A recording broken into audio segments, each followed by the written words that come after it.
My name is Thomas Harrison. I'm 52 years old. For the past 2 years, I've worked as a wilderness ranger in the most remote section of the Bitterroot Mountains, where even the supply helicopter only makes it in once every 3 months if the weather cooperates.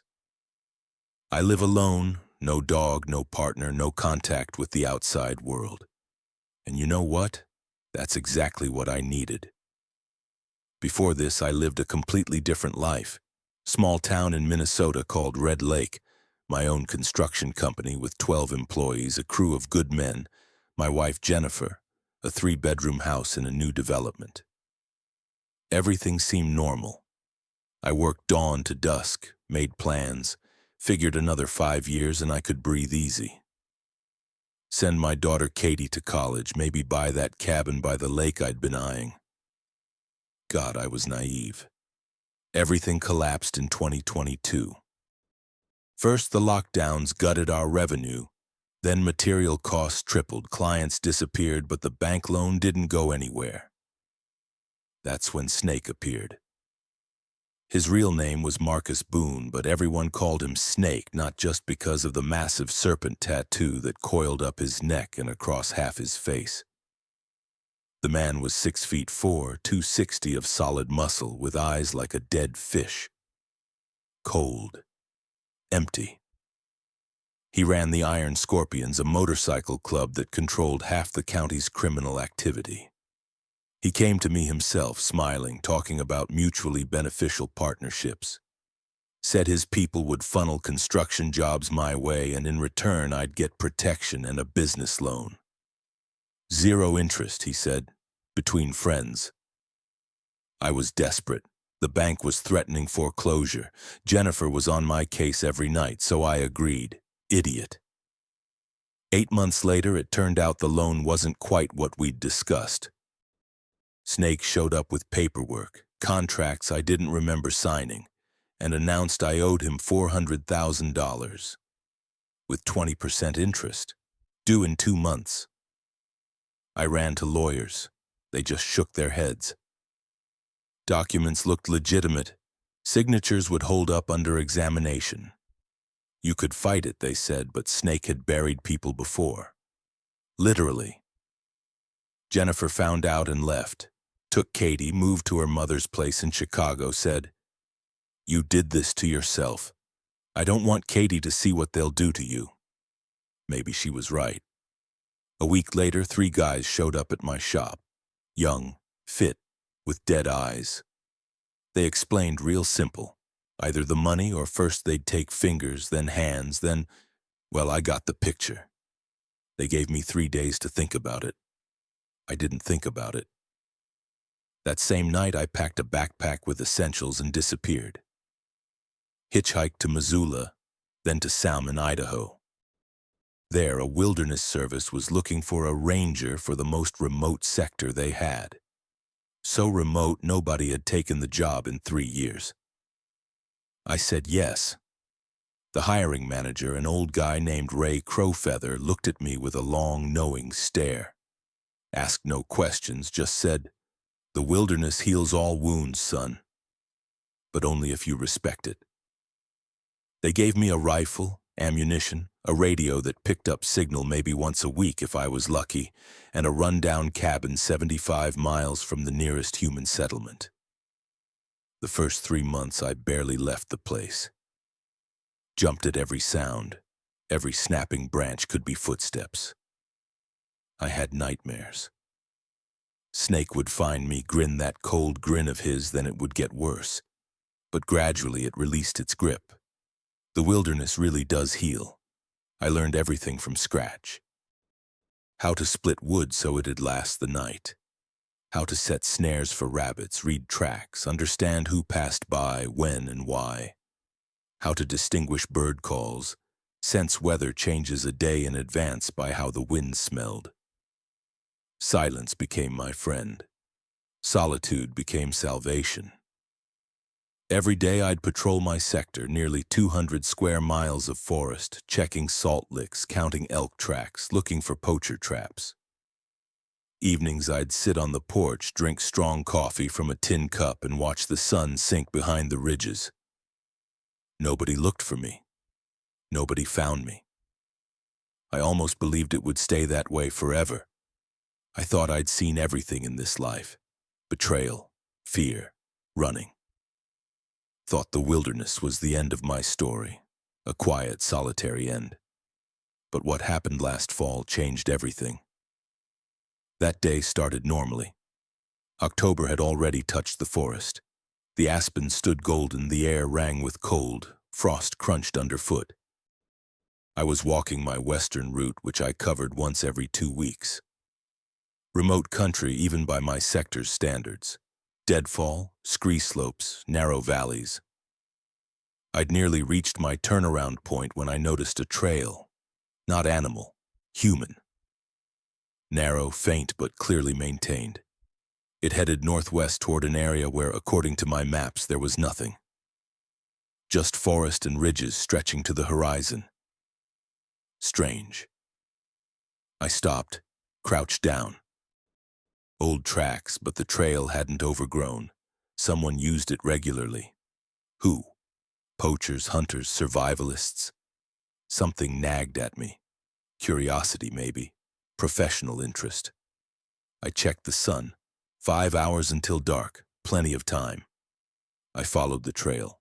It wound between ridges, dipped into valleys, jumped across streams on moss-covered logs. Someone clearly knew this country inside and out. The trail was expertly laid, avoiding bogs, cutting switchbacks. After 3 hours, I crested another ridge and stopped dead. Below, in a sheltered valley between 2 mountain spurs, lay a settlement. Not a hunting camp or a ranger station. An actual settlement. 24 buildings dark with age, smoke rising from chimneys, gardens not yet fully harvested. A well with a windlass, a narrow creek at the edge. I stood staring. My throat went dry. This was impossible. I'd studied my sector inside and out. Nothing on the maps, nothing in the documentation. Not one hunter, not one local had ever mentioned any settlement in these parts. But there it was, living, breathing, with smoke curling from the chimneys. I must have stood there 10 minutes trying to figure out if I'd gone crazy from isolation. Then I started down. They spotted me when I was 100 yards from the nearest building. A woman stood by the well, middle-aged, maybe 50, in a headscarf and heavy jacket. She was drawing water, then suddenly froze, bucket in hand. Stared at me like I was a ghost.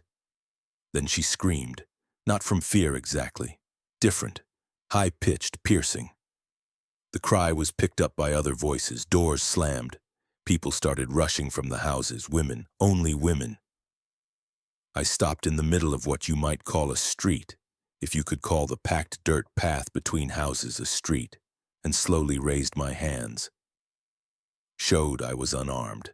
The rifle stayed on my back, slung over my shoulder. They surrounded me in a semicircle. 10, 15, 20 people. Old women in headscarves, middle-aged women, young girls, teenage kids. Not one man. Not one. They stared in silence. In their eyes, fear, distrust. And something else. A hungry, almost painful curiosity. One of the girls, maybe 20 years old, suddenly stepped forward, reached out and touched my face. Her fingers were ice cold. She whispered. And I understood. She'd never seen an adult man in her life. For several seconds there was complete silence. Only a nutcracker called somewhere far off and coals crackled in a nearby stove. Then someone pulled the girl back.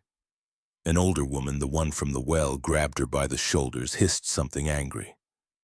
The girl jerked away, stepped back, but kept staring at me with wide eyes. Another woman stepped forward. 65, maybe older, but her back was straight, her gaze sharp. Face dark from sun and wind, deep wrinkles, gray hair pulled into a tight bun. She alone didn't look confused or scared. She asked. Her voice was low, commanding. I answered. She nodded with respect. Quote 9. Quote 10. I explained. Quote 11. She nodded, looked me over head to toe, assessing, sharp. Quote 12, she said. Quote 13. I slowly removed the rifle, held it out to the woman standing closest. She took it carefully like a poisonous snake, then immediately stepped back. Quote 14, said the older woman. Quote 15, quote 16. She turned to the others. Quote 17. The crowd began reluctantly dispersing, but I felt eyes from behind fences, from windows, from half-open doors. Dozens of eyes tracking my every move. Margaret Whitfield's house stood in the center of the settlement, slightly larger than the rest, solid with carved window frames. Inside was clean and sparse. A whitewashed stove, table, benches, darkened icons in the corner. It smelled of herbs, bread, and something bitter. Wormwood, maybe, or saint. John's wort. The woman pointed me to a bench, sat across from me herself. I nodded. From behind a curtain, a girl of about 12 slipped out, darted to the stove, rattled a kettle, shot me a quick, frightened glance, then turned away. While she fussed, we sat in silence. Margaret studied me openly, not hiding it. I met her gaze. Finally, 2 tin cups of hot brew appeared before us. I took a sip. Herbal, bitter, warming, she said. Margaret smiled crookedly. Quote 23. Quote 24. I hesitated. Quote 25. She was quiet, sipped her tea. Outside, someone walked past, crunching frozen grass.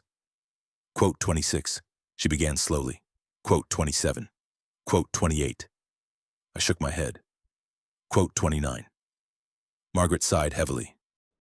Looked away. Quote 30. Quote 31. Quote 32. Quote 33. Quote 34. A chill ran through me. Quote 35. Quote 36. Margaret's voice went very quiet. They show up every few months, bring booze, get drunk, yell, grab girls. She turned, in her eyes old burned-out pain. They've taken 3 already. Young, pretty ones. Said they'd work in the city. Not one came back. No word. Nothing. Don't know if they're alive. I clenched my fists under the table. Something hot and dark rose inside me. Why not contact authorities, police? She looked at me like I was a child. What authorities, dear? We don't exist to authorities, no passports, no documents, 25 years living without papers, and who'd get here anyway? Helicopter? Their leader laughed about that, said even if we found a phone and called, he'd arrive first. And then it would be bad. Very bad. Their leader, I swallowed. What's he look like?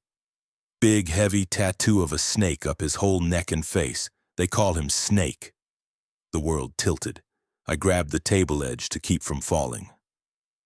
My ears rang. Snake's face appeared before my eyes. That cold grin, those dead eyes, that serpent tattoo. Snake. The same snake. Here. 75 miles from civilization. I'd run from him for 2 years, hidden at the edge of the earth, thought I'd escaped. And all this time he'd been nearby, hunting defenseless women for sport. Hey, hey, Margaret's voice came from far away. I forced myself to release my grip. Breathe in, breathe out, I said hoarsely. Quote 48. She squinted. Quote 49. I nodded. Quote 50. The old woman looked at me for a long time, then said, Quote 51. Quote 52. Quote 53. 2 days. We had 2 days left. I stood, walked to the window, looked at the settlement. The women had returned to their tasks. Someone carried water, someone worked in a garden, someone herded a goat. A peaceful, almost idyllic picture. And in 2 days, Snake would arrive. Quote 56, Margaret asked. I turned around. Quote 57. She stood, approached me, stopped close, looked into my eyes. Quote 58, quote 59, quote 60. I was quiet. Outside the window, a girl of about 7 chased a chicken, laughing bright and carefree. Not knowing that in 2 days, I said. Margaret was silent. I continued. The old woman looked at me for a long, long time, then suddenly placed her dry palm on my arm. Quote 65, she said quietly. Quote 66. She squeezed my hand surprisingly strong. Quote 67. I covered her palm with mine. Quote 68, I said. Quote 69. At that moment the door burst open. On the threshold stood a breathless young woman in her 30s, hair disheveled, eyes frightened. Quote 70, she gasped. Quote 71. The old woman flinched, her face went gray. Quote 72. Quote 73. Margaret turned to me. In her eyes I saw terror. Quote 74, she whispered. Quote 75. We rushed outside. Women were already gathering, silent, quick, without fuss. You could tell it wasn't their first time. Mothers grabbed children, led them into houses. Someone latched shutters. Someone dragged chickens and goats into sheds. Margaret stopped in the middle of the yard, peering south. I stood next to her. 3 columns of smoke rose above the ridges. Far off, maybe 6 miles, maybe more, but clearly visible. Thick, black, obviously a signal. What is that? I asked. They signal ahead? No. The old woman shook her head. That's not them. That's someone signaling them. Who?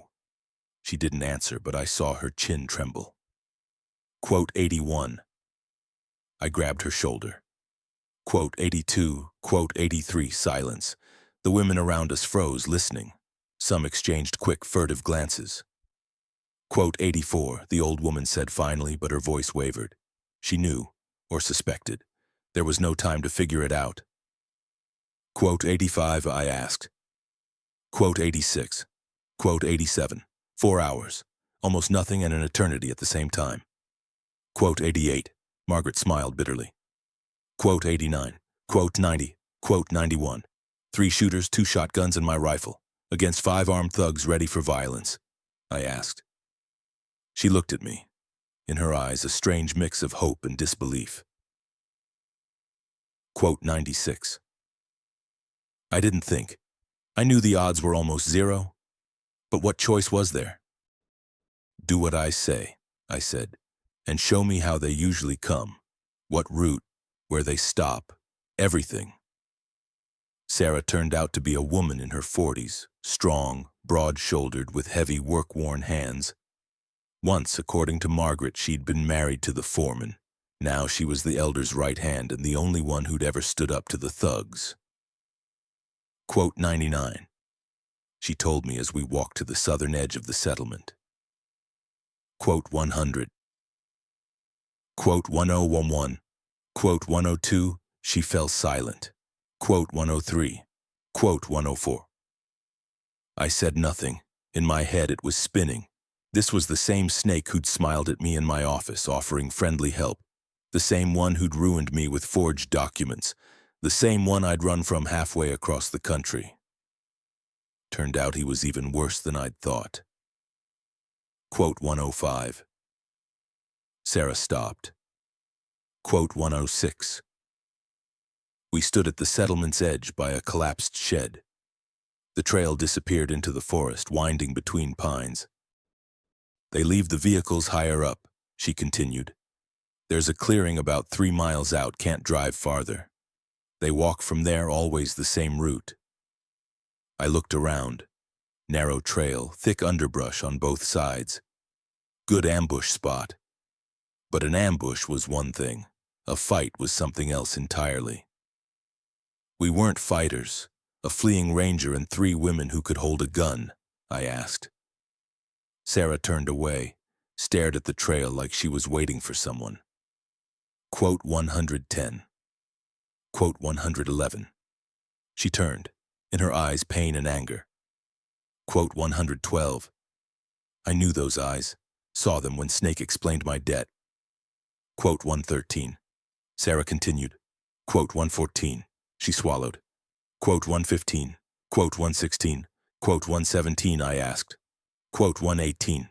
Quote 119. Sarah looked confused. Quote 120.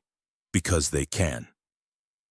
That was Snake's whole philosophy, always had been. Come on, I said, show me where the cache is and gather anyone willing to fight. The next 2 hours passed in feverish preparation. The women turned out to be far more organized than I'd expected. 25 years without men meant 25 years of fixing roofs yourself, chopping wood yourself, butchering livestock yourself. They weren't helpless, just outgunned.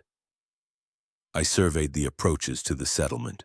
From the south, that same trail, the only route for pedestrians.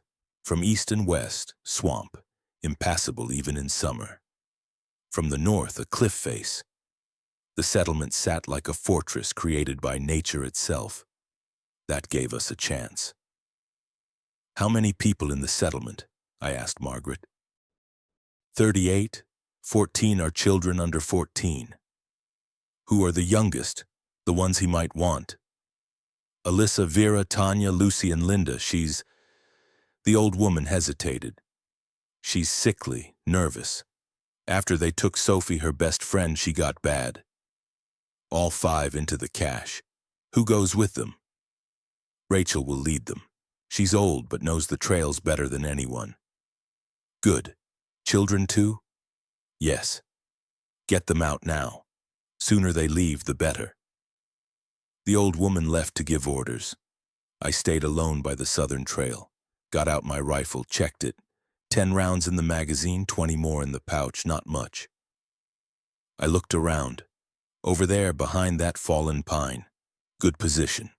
Could lie down, use the trunk for cover. From there, I'd have 100 yards of trail visibility. If I shot carefully.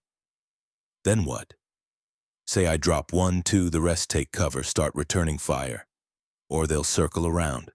Or just burn the settlement. They probably have something for that. I needed a different plan. I thought frantically, remembering movies, books, stories. How guerrillas fought. Traps, ambushes, surprise, hit and run, traps. I was a ranger, 2 years in the wilderness. I'd set snares, built wolf traps. Could I? Quote 133, quote, I turned. Sarah was walking up the trail, in her hands an old double-barrel shotgun. She handed over the weapon. I took the shotgun, broke it open. Rusty, loose but functional. The shells were buckshot, wolf loads. I said, she frowned. Over the next hour, I turned the trail into an obstacle course. Classic tripwire, wire at ankle height tied to a pile of brush. Trip it, makes noise that'll echo through the whole forest. We'd know they were coming. Wolf pit, old, half-filled. We deepened it, covered it with branches. I didn't put stakes at the bottom, didn't want to kill if I could avoid it. But fall in, you'd fall in. Spring gun. Primitive, made from Sarah's shotgun. Buried it in the ground, aimed it at the trail, tied a string to the trigger. Trip it, it'll fire. Won't kill, but might scare or wound. The women watched my work with silent respect. Helped, hauled branches, dug earth, held ropes. Quote 140, asked Martha, a wiry woman in her 50s with the sharp eyes of a sniper. Quote 141, quote 142, quote 143. When we finished, I returned to the settlement. The sun was already dropping toward the horizon. If the thugs left right after the signal, they'd be here soon. Margaret was waiting by her house. Children are gone, she said. Girls, too. All in the cache. Good.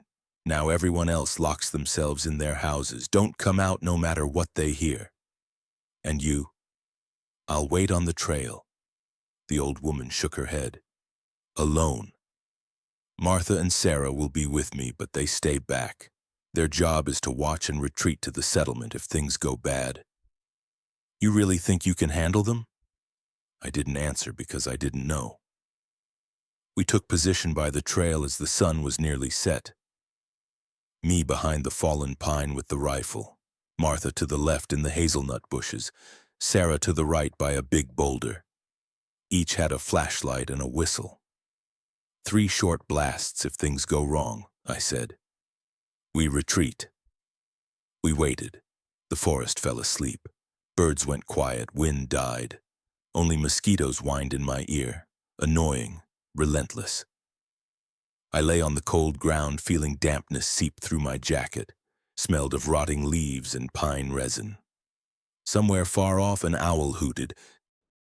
An hour passed, then another. Maybe they wouldn't come today. Maybe the signal meant something else. Then I heard voices, far off, barely audible. Men's voices, laughter. Someone said something, another one brayed in response. They were coming. I raised my hand. Signal to Martha and Sarah. Freeze, don't move. The voices got closer. Now I heard footsteps. Heavy, confident, branches snapping underfoot. Someone coughed, cursed. Then a crash. The tripwire. The pile of brush collapsed with a deafening clatter. Quote 154. Someone roared. Quote 155. Quote 156. They weren't suspicious, thought it was random, kept going. I held my breath, fingers on the rifle slippery with sweat. Footsteps closer. There, 50 yards out. A flashlight flickered between trees, someone shining it at the ground. Still far? A young, annoyed voice. 10 minutes. Relax, Gray. The girls aren't going anywhere. Laughter. Dirty. Anticipatory. I raised the rifle, aimed into the darkness. Then the second crash. Louder. A gunshot. The spring gun. Someone screamed, wild with pain. The rest scattered. Ambush! A thick, commanding voice roared. Get down! Bushes thrashed. Shadows flickered. The thugs hit the ground, took cover behind trees. Gray, Gray, you alive? My leg, the wounded one moaned. Hit my leg. I didn't move. Waited. Quote 164. The commanding voice growled. Quote 165. That voice. I recognized it. Snake. Quote 166. He shouted into the darkness. Quote 167. Silence. Quote 168. I stayed silent, heart pounding so loud I thought they'd hear it through the forest. Last chance, Snake called. Come out and we'll part peacefully. Then Martha couldn't take it. I saw her rise, a dark silhouette against the slightly lighter sky, and shout, Quote 171. A shot. Martha gasped and fell. Quote 172. Sarah screamed. Quote 173. I yelled. Quote 174. But it was too late. They'd spotted us. Automatic fire erupted. Bullets whistled overhead, thudding into tree trunks. Fall back, I shouted. To the settlement. We crawled, then ran, ducking, weaving between trees. Shots thundered behind us. I heard pounding feet. They were pursuing. Martha, she's back there. She's gone. Keep moving. We reached the settlement. I shoved Sarah into the nearest house. Stay here. Don't show yourself. I'll try to hold them. I peeked around the corner. Flashlights bobbed on the trail. The thugs approached, not running, moving cautiously, wary of more traps. 1, 2, 3, 4. The fifth stayed behind, wounded or dead. Didn't matter. 4. Still too many. I raised the rifle, fired into the air. Quote 180. They took cover. Flashlights went dark. Quote 181. Snake's voice from somewhere left. Who are you, tough guy? I stayed quiet. Judging by your voice, you're a man. Where'd you come from? The girls found themselves a protector. Pause, then laughter. Listen, man, let's make a deal. You come out, we don't touch you. We take what we came for and leave. Fair's fair. But think about it. What do these chickens mean to you? Leave, I said, just leave. Can't do that, friend. Got business, need 2 girls. It's an order, a contract, understand? He was trafficking people, not just having fun, selling them. They're not here, I said, took them away. Took them where? Interest in his voice. Where? Far, you won't find them. Long pause. All right, Snake said finally. Guess we'll have to search. Boys sweep the settlement. They moved forward, spread out, covering each other. Professional, not just thugs. Trained, maybe ex-military. I fired but aimed to the side. Someone yelped, cursed. You shot my damn ear. Fall back, Snake commanded. Hunker down and wait. They retreated, but not for long. I knew what they were doing, waiting for dawn. Then, I pressed my back to the wall, hands shaking. Maybe 15 rounds left, 6 hours till dawn. Then behind me a voice, "Don't shoot, it's me." I turned. In the moonlight stood a girl, that same Alyssa, should have been in the cache. Quote 1999 and quote 200, quote 201 and quote 202, I froze. Secret way. Quote 203, quote 204, this changed things. Quote 205 and quote 26 and quote 27, we crept along the houses, shadows, soundless. Alyssa moved like a cat, light, confident. Unlike me, constantly bumping into things, creaking, rustling. The thugs had gone quiet at the edge of the settlement. Voices drifted, muffled, angry. Snake was chewing someone out about the shot-up ear. We reached the end house, old, half-abandoned, with a sagging roof. Alyssa whispered. She lifted a trapdoor in the floor. Hinges didn't squeak. Recently oiled, seemed like. We descended a wooden ladder into musty darkness. Alyssa pulled out a candle stub, struck a match. Dim light picked out earthen walls, shelves with jars, a pile of old junk.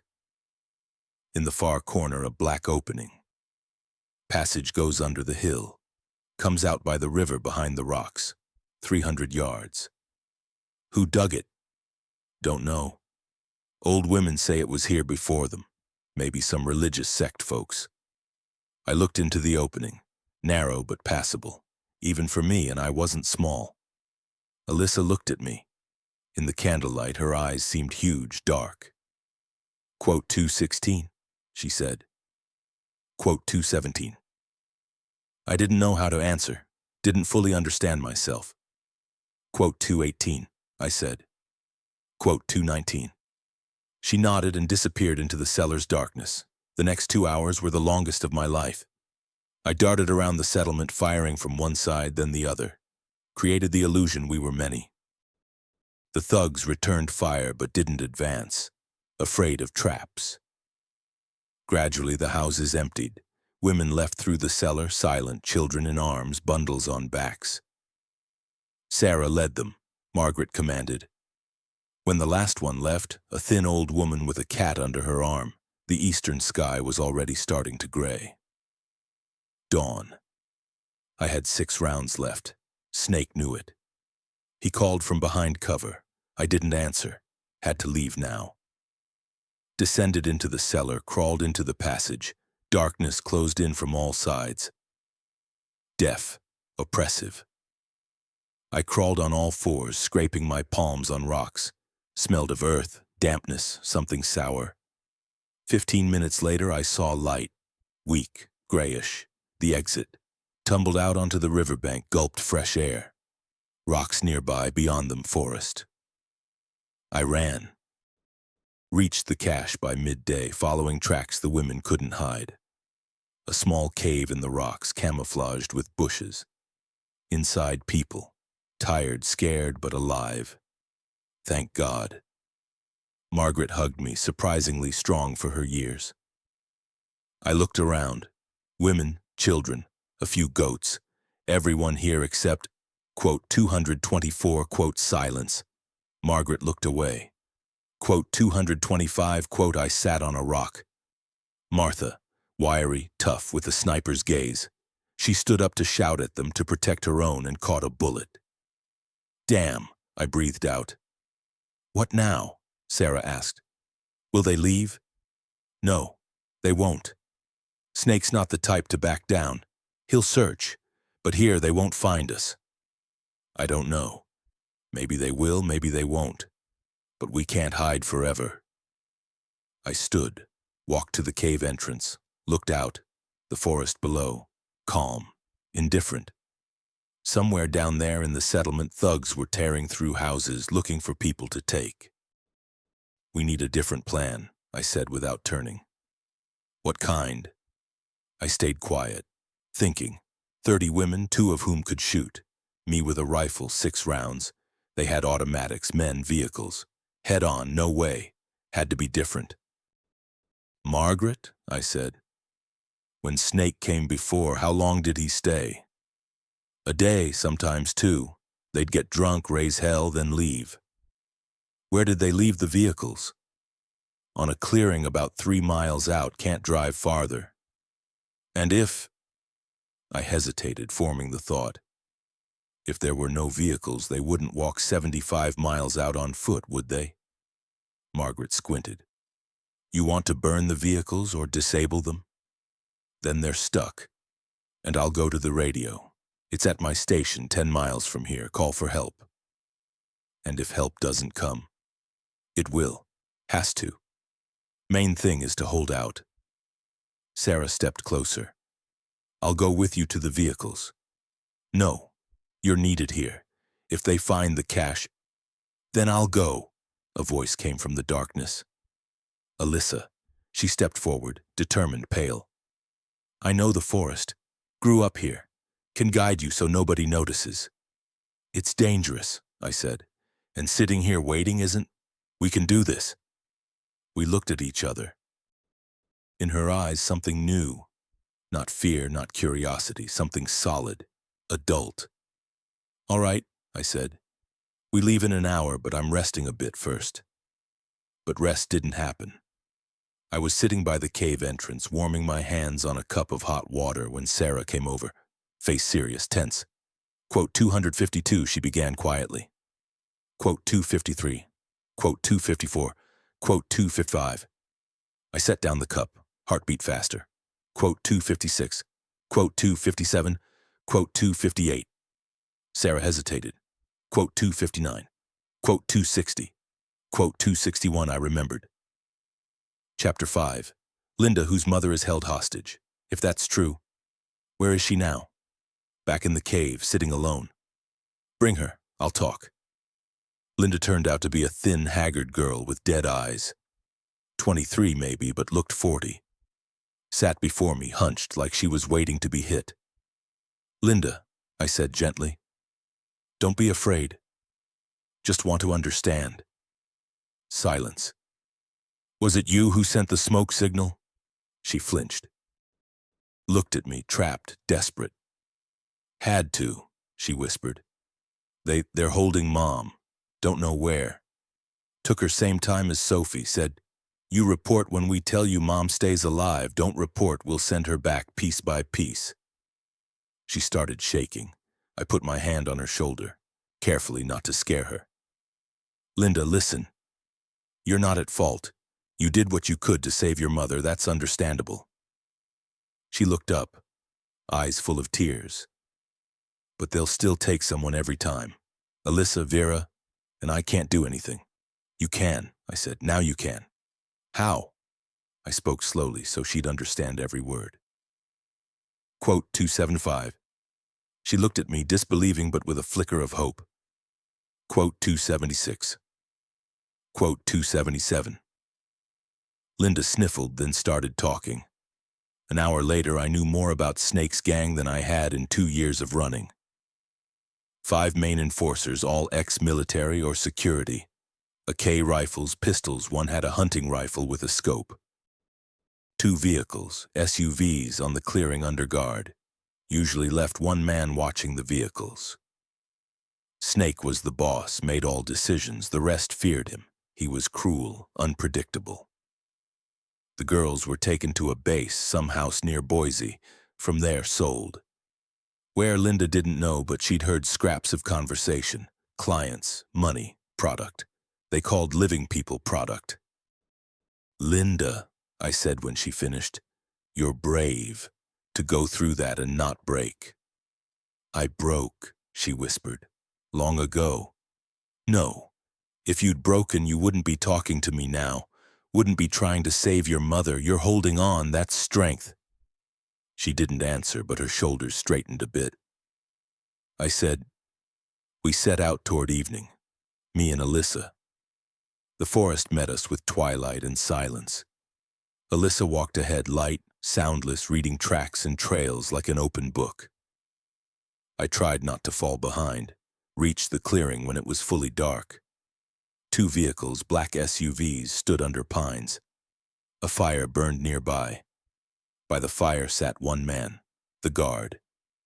We took cover in bushes 50 yards out, Alyssa whispered. I watched the guard. Young guy, maybe 25, rifle on his lap but clearly relaxed, wasn't expecting an attack. Need to take him out, I said quietly. Kill him? No. Knock out, tie up.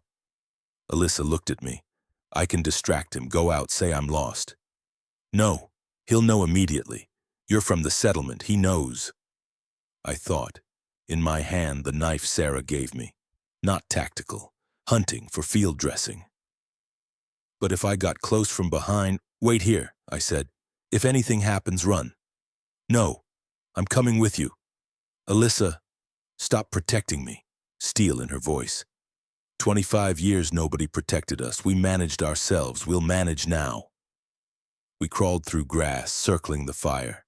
The guard sat with his back to us, staring into flames, muttering something. Singing. 10 yards. 5. 3. I rose sharp as a spring and brought the knife handle down on the back of his head. He went limp without a sound. Alyssa was there instantly, rope in hand. Tied him quick, expert. Gagged him with cloth. Now the vehicles, I said. Opened the first hood, ripped out wires, wrecked what I could. Opened the tank, splashed gas on the ground, but didn't light it. Too early. Did the same with the second. Done. Now to the radio. Reached my cabin at dawn. The radio, an old Soviet Angara, sat on the table covered in dust. I turned it on, twisted the dial. Static, noise, voices. Quote 299. Silence. Quote 300. Static, then a voice. Sleepy, annoyed. Quote 301. Quote 302. I spoke clearly, measured. Quote 303. I gave them. Quote 304. Pause. Quote 305. Quote 306. Static, whispering. Dispatcher consulting with someone. Quote 307. I exhaled. First time in a day. Really? Alyssa asked. She nodded. Serious, focused. No longer the girl who'd touched my face in wonder. We left the cabin. Sun rose over the ridges, red, cold, autumnal. Then I heard a voice behind me. Well, hello, Harrison. Finally we meet. I turned. At the clearing's edge stood Snake, in the flesh, big, sagging in camo. The serpent tattoo across his face looked black in the morning light. In his hand, a pistol. Next to him, 2 enforcers with rifles. He smiled, that same cold smile that haunted my nightmares. Quote 311, he asked almost fondly. Quote 312. Time froze. I stood on the porch of my cabin, the one that had been my refuge, my salvation for 2 years. And before me, the man I'd run from across the country. Snake. Marcus Boone. Incarnate evil. What's wrong, Tom? Cat got your tongue? He stepped closer, not lowering the pistol. I thought when we met we'd have a heart-to-heart. Been so long since we saw each other. My brain worked frantically. Alyssa. Where was she? Corner of my eye, I caught movement left. She stood by the cabin corner, pressed to the wall. The thugs hadn't seen her yet. I mouthed silently. She understood. Darted into bushes, silent as a shadow. One enforcer jerked after her, but Snake stopped him with a gesture. Quote 317. He came right up, smelled of sweat, tobacco, something sour. Booze breath, probably. Small eyes drilled into me with cold amusement. Quote 318. Quote 319. Quote 320. He laughed. Quote 321. Quote 322, I said. Quote 323. Snake shrugged. Quote 324. Quote 325. Quote 326. He nodded to the enforcers. They grabbed me, twisted my arms behind my back. I didn't resist. Pointless. 2 with rifles against 1 unarmed. Tie him up, Snake commanded. We'll take him to the settlement, have a proper chat there. They drove me through the forest like livestock, hands bound behind my back with wire, tight, cutting circulation. An enforcer walked behind, rifle barrel in my back, Snake ahead, whistling some tune. Sun rose higher, got warmer, but I was shivering. Not from cold, from understanding what was happening. Police were on their way. But when would they arrive? 6, 7 hours minimum. Helicopter faster, but would they send one? Based on some ranger's report from a remote station? In that time, Snake would finish. I didn't want to think about what he'd finish. Quote 329. Snake called without turning. Quote 330. I stayed quiet. Quote 331. He finally turned, grinning. Quote 332. I didn't answer, but he wasn't expecting one. Quote 33. Quote 334. Snake stopped, turned to face me fully. His face, bloated with broken capillaries, went serious. Quote 335. Quote 336. He didn't answer, just smiled. Slow, terrible. We reached the settlement by noon. It looked ransacked. Doors flung open, belongings scattered across yards. The thugs had searched and found nothing. They were angry. At Margaret's house, a fire burned. Around it sat 3, the ones left in the settlement. Wounded Sergei with a bandaged leg, Van with his ear wrapped, and another one, bald with empty eyes. Quote 337, Snake asked. Quote 338, the bald one answered. Quote 339. Quote 340, Snake shoved me forward. Quote 341. They threw me on the ground by the fire. I fell on my side, hit my shoulder hard. Snake squatted next to me, pulled out a knife, long serrated blade. I looked into his eyes, empty, dead. Eyes of a man for whom other people were just things. Product, I said. He nodded like he'd expected it. All right, Sergei, hold him. The wounded one limped over, leaned on me. Snake took my left hand, spread the fingers. We'll start with the pinky, he said matter-of-factly. Then ring finger, and so on. Usually after the third, everyone starts talking. The blade touched skin, cold, sharp. Last chance, Tom. I clenched my teeth. In my head flashed, Alyssa, Sarah, Margaret, children in the cache. If I talked, they'd find them, take the girls, maybe kill the rest. Witnesses weren't needed. Couldn't talk. Pain exploded, white hot. I screamed, couldn't help it. Vision went dark. Blood gushed onto the ground. It was the pinky. Snake's voice came from far away. I breathed hard. Hand burned like fire, tasted blood in my mouth, bit my lip. Snake sighed. Quote 353. He stood, wiped the knife, on my own jacket. Quote 354. He walked to the fire, poured himself something from a flask. The enforcers sat around, talking in low voices. About me, they seemed to forget. I lay on the ground, pressing my ruined hand to my chest. Blood soaked my shirt. Pain came in waves, receding, then returning with new force. 1 hour. I had 1 hour. Then 4 more fingers. Time dragged endlessly. I tried to think, but thoughts tangled. Pain made it hard to focus. Vision swam with circles. The thugs drank, ate something from the ransacked houses, laughed about wounded Sergei, groaning and cursing. Discussed how they'd search for the girls, comb the forest, burn houses one by one. We'll find them. Where they gonna go? The bald one said. Not the first time. Remember last year? They hid too, then came out themselves. These are different, Van objected. Tougher. 25 years living alone. Animals, not girls. Makes it more interesting, Snake laughed. I like when they fight back. I felt sick, not from pain, from disgust. Then I heard rustling, faint, almost imperceptible. Behind the shed where they'd dragged me, seemed like, no, another rustle, and a quiet voice. I rolled my eyes. In a crack between boards, a face, pale, scared. Linda, she whispered. The board behind me shifted slightly. Through the gap, a hand slipped in, thin with scratched knuckles, holding a knife. Quote 364, Linda muttered, sawing at my bonds. Quote 365. The wire gave slowly. Each movement sent pain through my ruined hand. I bit my lip to keep from groaning. I whispered. The last strand of wire snapped. My hands were free. Numb, but free. Quote 368. Linda pointed. Quote 369. Quote 370. Quote 371. I turned to her. In the shed's dim light, her eyes gleamed. I'm not leaving. If I go, they'll search. Find the cash. Take everyone. Need something else. What? I thought. Fast, feverishly. Hand throbbed with pain, but my head was clearing. What time is it now? Don't know. 2 o'clock, maybe. 2 p.m. Police left around 7 a.m.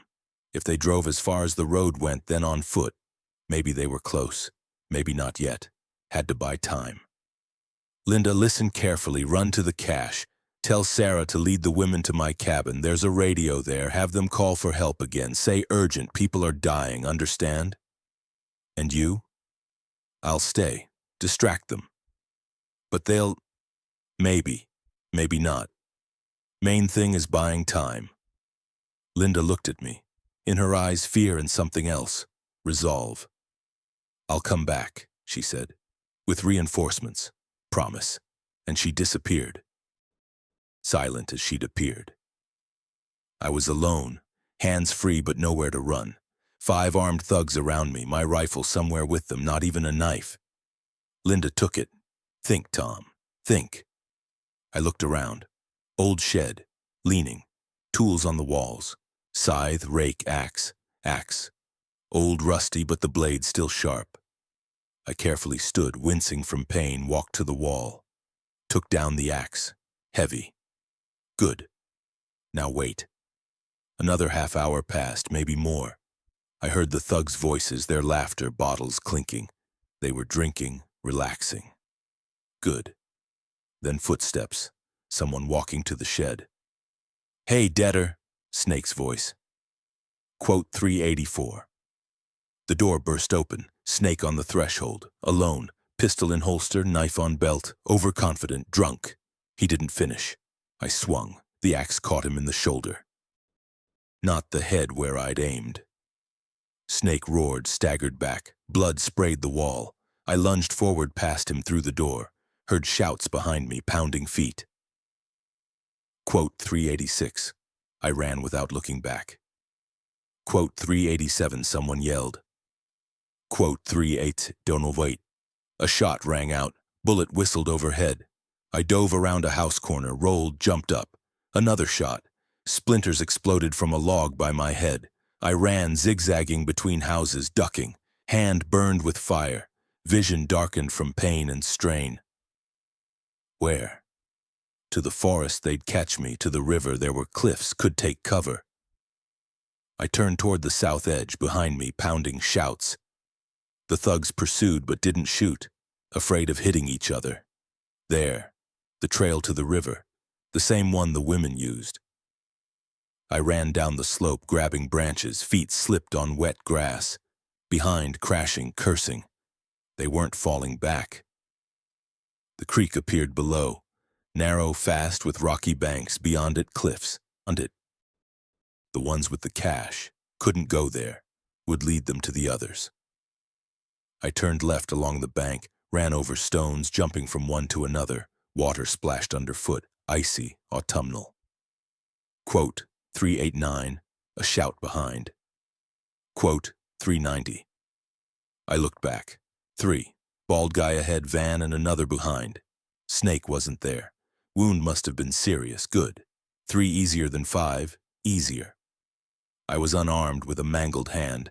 They had rifles, but I knew these places, 2 years walking them every day. I turned into a ravine, narrow, overgrown with steep walls. Here they couldn't spread out, couldn't flank. Ahead, a jumble of fallen trees. I climbed over, scraping my side. They got stuck, cursing. Further. Scree slope. Stones cascaded underfoot. I barely held on. One pursuer didn't. Screamed, tumbled down. 2 left. I ran.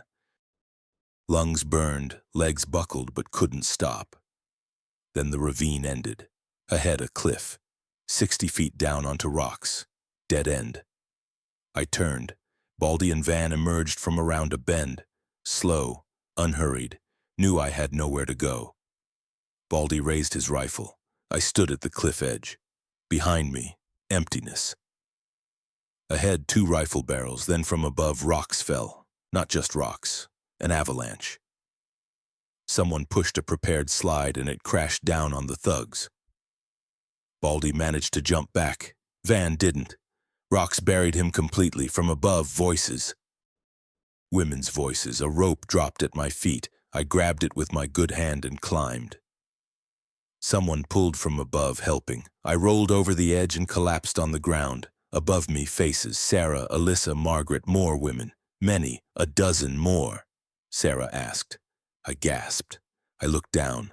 Baldy stood alone at the ravine bottom, looking up. In his eyes, anger and confusion, he yelled. Margaret raised the shotgun, my shotgun, that same one, and fired into the air. Quote 399, she shouted. Quote 400. Baldy backed up, looked at his partner buried under rocks, cursed, and ran back into the ravine. Quote 401, Sarah said. Quote 42, quote 43, I sat up, leaning against a rock. Quote 44, if they arrive. Alyssa knelt next to me, looked at my hand, went pale. Quote 405, quote 406. She didn't believe it, neither did I. Where are the others? I asked. Children and girls in the cache. We left Rachel and 3 others with them. The rest are here. 15. Everyone who could hold a weapon.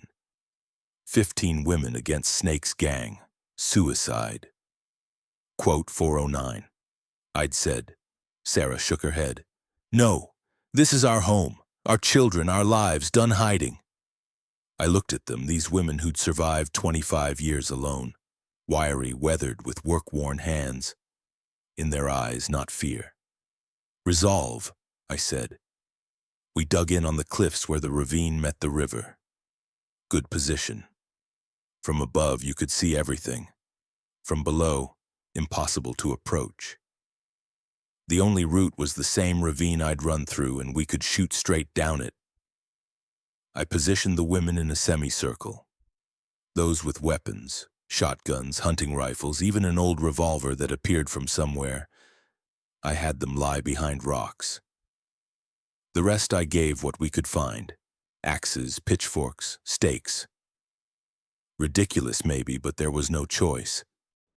Sarah bandaged my hand tight with clean cloth. The pain dulled a bit, but the fingers still wouldn't work. She asked. I calculated. Snake wounded but alive. Sergei with the shot leg, not a fighter.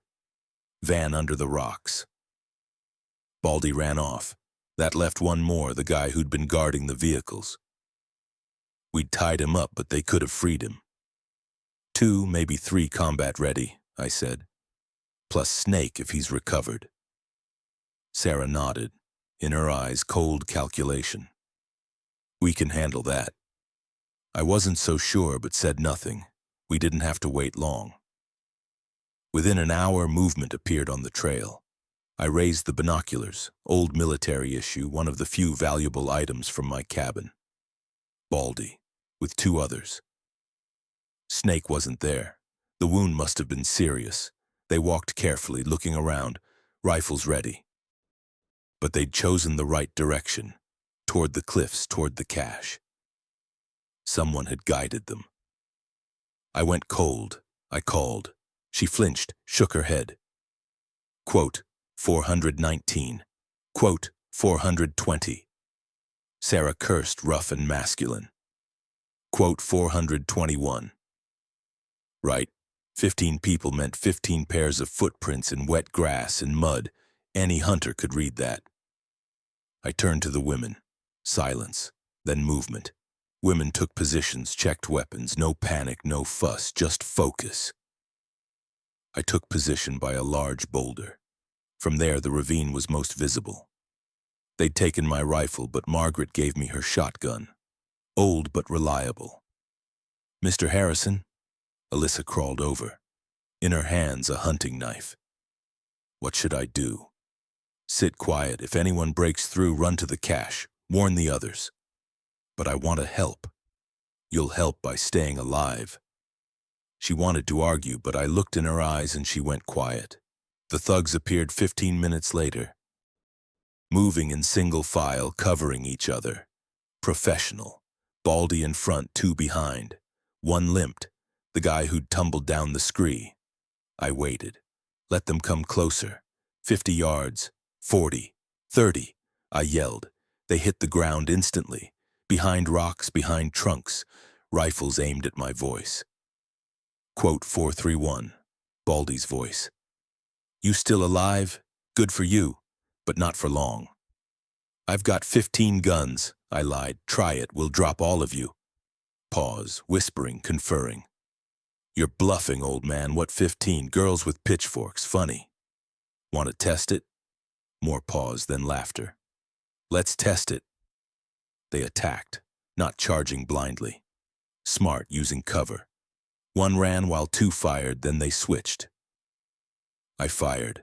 Buckshot hit rock near Baldy, made him duck. A shot boomed from the right. Sarah. One thug yelped, grabbed his shoulder, but they kept advancing. Slow, relentless. Fall back, I yelled. To the upper rocks. The women retreated, still firing. The thugs pressed forward 20 yards, 15, 10. Baldy burst from cover, straight at Sarah. She hadn't reloaded. He swung his rifle butt, and Margaret stepped between them. The old woman, 70 years old, bent back, gray hair, stood before a big man with a rifle. In her hands, an axe. Quote 440, she said. Quote 441, Baldy was stunned, just for a second, but it was enough. Alyssa flew from the side despite my order and drove the knife into his thigh. Baldy screamed, dropped to his knees. Margaret followed with the axe to his arm. Bone cracked. The other women swarmed the remaining two, not with guns, with fists, rocks, whatever they had. 15 against 2, even with rifles. No chance. A minute later, it was over. 3 thugs lay on the ground, beaten, tied. Baldy howled in pain, clutching his wounded leg and broken arm. The other 2 were unconscious. The women stood over them, disheveled, breathing hard, but victorious. I asked Baldy. He just whimpered. Sarah stepped on his wounded leg. He screamed. I looked at Sarah. Quote 445, she said. Quote 446. We approached the settlement at sunset.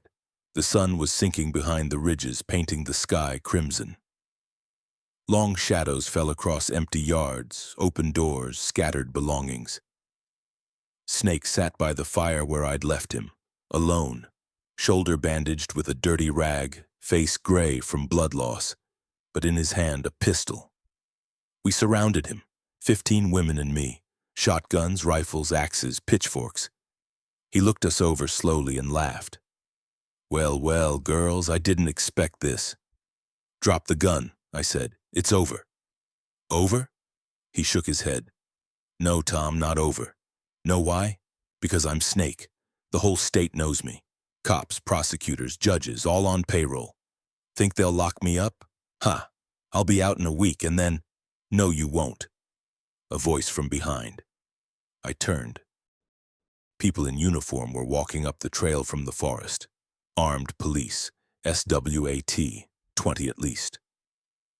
At the front, a middle-aged man with a tired face, Lieutenant Colonel insignia. Marcus Boone, he said, approaching. You're under arrest for kidnapping, human trafficking, murder, and a list of other charges.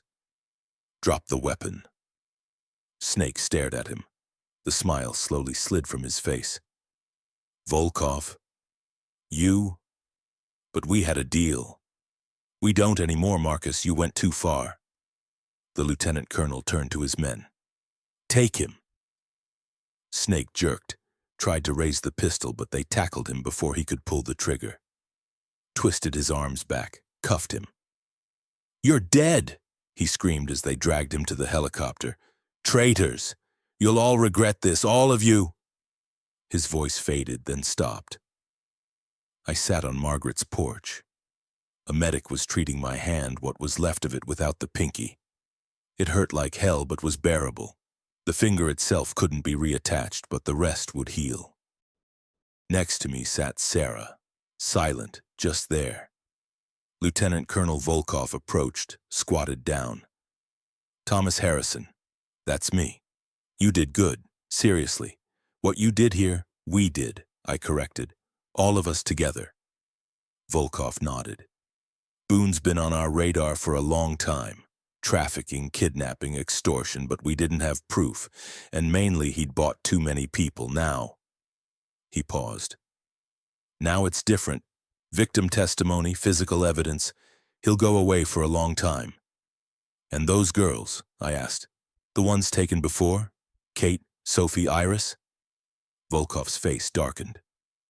Quote 468. He didn't finish, but I understood. "And about your debt," Volkov said. "The one you ran from. We checked the documents. All the signatures were forged. Expert confirmed it. Boone pulled this scheme on a dozen people, so..." He spread his hands. "There's no debt. Legally, you're clear." I closed my eyes. 2 years. 2 years of fear, running, loneliness. And the whole time there'd been no debt. Just lies, fraud, blackmail, I said hoarsely. Volkov stood. He hesitated. Quote 474. He left to join his people, the helicopter, the reports and protocols. Sarah and I stayed on the porch in the settlement that wasn't on any maps. "What now?" she asked. I looked at her tired, weathered face, at her hands that had held axes and rifles and children, at her eyes dark, deep, with sparks of light at the very bottom. "I don't know," I said honestly. "Will you stay?" The question hung in the evening air. Simple question, complicated answer. I looked around. The settlement was coming back to life. Women returned from the cache, leading children carrying belongings. Someone was already lighting stoves, someone drawing water from the well. Life continued. "Maybe," I said. "I'll stay." Sarah didn't say anything, just moved a little closer. And we sat like that, shoulder to shoulder, while the last rays of sun died behind the ridges. They found Linda the next morning. She stood at the forest edge, crying soundlessly, terribly. I ran to her. She whispered. Quote 483. My heart dropped. Quote 484. Quote 485. She threw her arms around my neck, thin, exhausted girl who'd lived in hell for 3 years. I hugged her carefully, awkwardly, and let her cry it out. "Alive," she repeated. "Alive, alive!" And I understood. Whatever happened next, this moment was worth everything. All the pain, all the fear, all the losses for this one word. Alive. Linda's reunion with her mother was something I'll remember my whole life. The helicopter landed on the clearing behind the settlement. A woman stepped out, thin, gray-haired, with dead eyes. Elizabeth. She was 53 but looked 70. Linda stood in the crowd, not daring to approach. I saw her shaking, fine tremors all over. Elizabeth stopped, looked around, saw her daughter. Linda. One word, one name, and in it, 3 years of separation, fear, despair. Linda rushed to her. They stood in the middle of the clearing, holding each other, crying. Both silent, unashamed. Around them stood women, the same ones who'd lived 25 years without men, and they cried with them. Even me, even I felt my eyes sting. Then came a long conversation. Elizabeth told her story, halting, confused, how they'd grabbed her, kept her in a basement, made her record videos for Linda. Do what you're told, or your mother dies. 3 years in captivity, 3 years of not knowing. I didn't know if you were alive, she told her daughter. Thought about you every day, prayed. That's all that kept me going. Me too, Mom. Every day. They sat side by side, holding hands, couldn't stop talking. I watched them and thought, how many stories like this across the country? How many mothers waiting for daughters? How many daughters for mothers? How many who'll never meet again? Snake's gang was one drop in the ocean, one of hundreds, thousands just like it. Human trafficking, a business thriving in the shadows, something nobody talks about. But today, at least one family was reunited, and that was something. On the 7th day, officials came to the settlement, from the county, from the state, walked around, looked, shook their heads. Quote 493 said some important guy in a suit. Quote 494. Margaret listened silently, then said, quote 495. The guy was taken aback. Quote 496. Quote 497. She smirked. Quote 498. The officials left empty-handed, but I knew they'd be back, with papers, commissions, orders. Bureaucracy would have its way, but that was later. For now, the settlement was healing its wounds. Houses damaged in the thug rampage were repaired, doors fixed, windows replaced, floors washed. The women worked silently, efficiently, as always. 25 years of practice wasn't nothing. I helped how I could. One-handed, you can't do much, but carrying boards, holding nails, passing tools, even a kid could do that.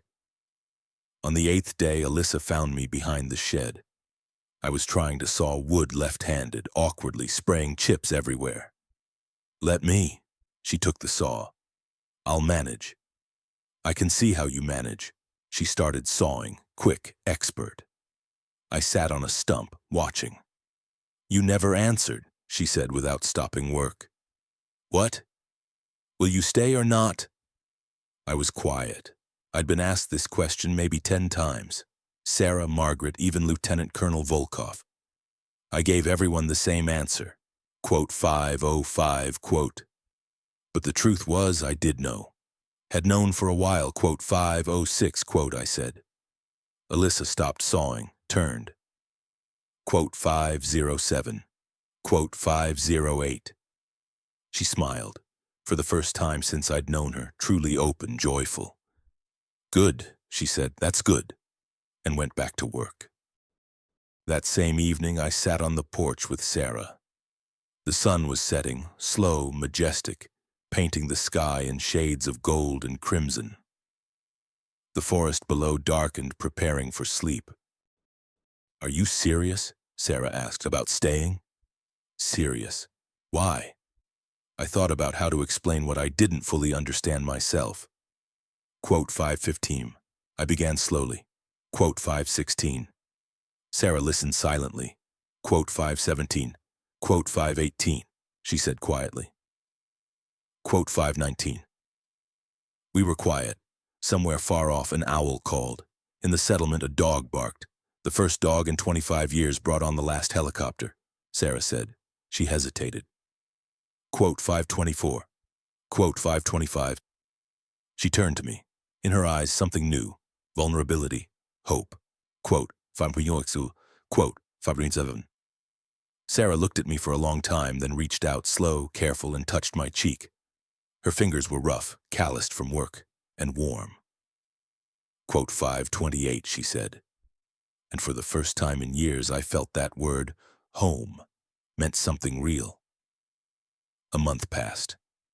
October gave way to November, November to December. The forest wrapped itself in snow, fell asleep, went quiet. Frosts strengthened each day, but the houses stayed warm. Stoves burned faithfully, wood was plentiful. I lived at Margaret's in a small room behind a curtain, the one her husband once occupied. She insisted. Not right for a man to shuffle around other people's corners. I didn't argue. My hand healed. The stump where the pinky had been covered with new skin, pink and sensitive. The other fingers worked, though not as deftly as before. The doctor who'd flown in by helicopter said, could have been worse. I knew that myself. The settlement was changing. The officials had returned with commissions, papers, demands. But Margaret turned out to be a tough nut. After long negotiations, they reached a compromise. The settlement got official status, residents got passports and registration, but nobody would be optimized and relocated. For now. Sophie and Iris returned in late November. I only saw them from a distance, thin, pale, with dead eyes. They barely left the house, didn't talk, didn't smile. 3 years in captivity doesn't heal like a scratch. That kind of thing takes a long time to heal, if it heals at all. But one day, already in December, I noticed Sophie come out on the porch.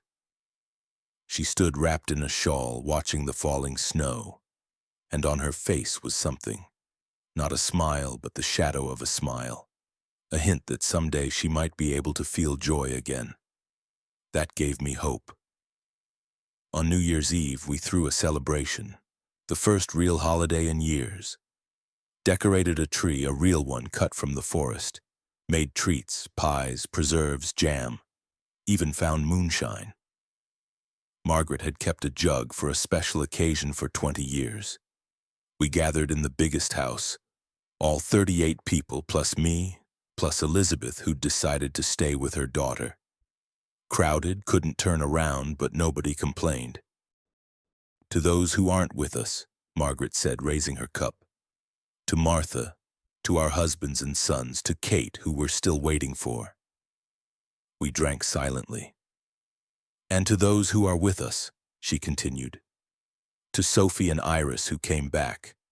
To Elizabeth, and to Thomas Harrison, who... She looked at me and something warm flickered in her eyes.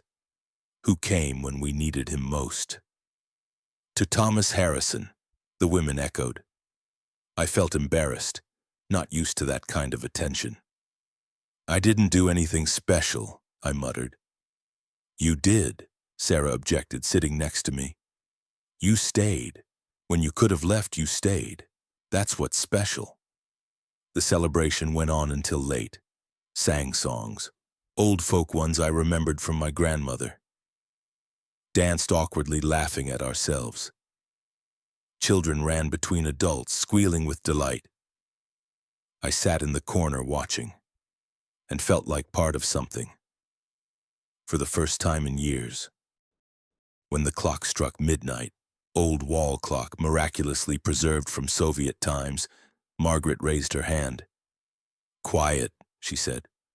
I want to say something. Everyone fell silent. 25 years, she began. We lived alone, without men, without help, without hope. Learned to do everything ourselves, birth, bury, defend. Thought we'd die that way, forgotten by the world. She paused.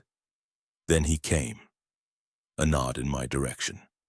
A stranger with his own troubles, his own fears. Could have walked past, could have run when it got dangerous, but he didn't walk past, didn't run. I looked down. And you know what? Margaret's voice grew stronger. Quote 548. She raised her cup. Quote 549. Quote 550, everyone chorused, and me with them. After the celebration, when guests had left and children were asleep, I stepped out on the porch. The night was frosty, starry, quiet. Snow sparkled in moonlight. The sleeping forest was majestic, indifferent, eternal. Sarah came out after me, stood next to me, threw a shawl over her shoulders. I was quiet, choosing words. Quote 554. Quote 555.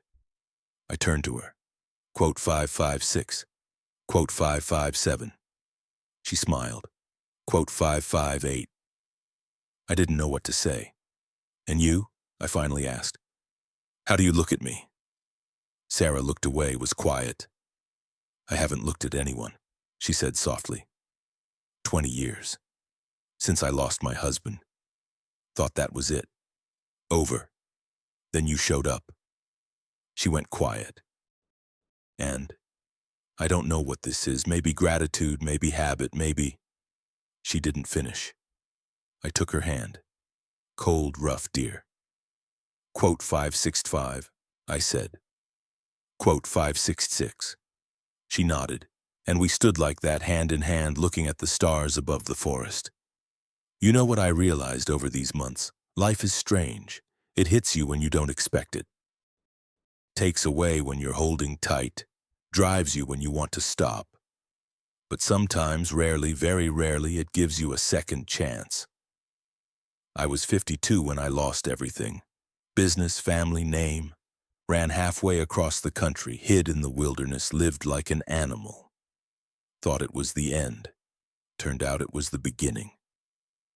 In a lost settlement that wasn't on any maps, I found what I'd been looking for my whole life. Not money, not success, not recognition. Something simpler. People who needed me. A place I could call home. A purpose worth waking up for. Martha died protecting her own. Linda betrayed to save her mother. The women of the settlement survived 25 years alone, without complaints, without help, without hope. And when trouble came, they stood and fought back. That taught me something important. Courage isn't the absence of fear. It's the decision to act despite fear, to get up when you want to lie down, to go forward when you want to go back. I was a coward, ran from problems, hid from life. Then one time, just once, I decided not to run, and it changed everything. Now I sit on Margaret's porch. December sun hangs low over the ridges, gilding the snow, blinding the eyes. In the settlement, normal bustle. Someone's chopping wood, someone's herding a cow, children are building a snowman. Next to me is Sarah. We're not talking, just sitting, warming ourselves in the meager rays of winter sun. We don't need words. Alyssa runs past, waves. "Mr. Harrison, dinner soon, don't be late." "Won't be late," I answer. She runs off, light, cheerful, 19 years old, whole life ahead. I hope that life will be happy. Margaret comes out on the porch of the neighboring house, squints at the sun, notices me, nods. I nod back. Somewhere far beyond the ridges, a helicopter rumbles. Probably bringing mail or a doctor or another commission. The world hasn't forgotten us, won't forget now. That's both good and bad. Good because help, medicine, contact. Bad because with the outside world come its problems. But that's later. Right now there's only sun, snow, and silence. And people, my family. My name is Thomas Harrison. I'm 52 years old. I live in a settlement that wasn't on maps in the wilderness 90 miles from the nearest city.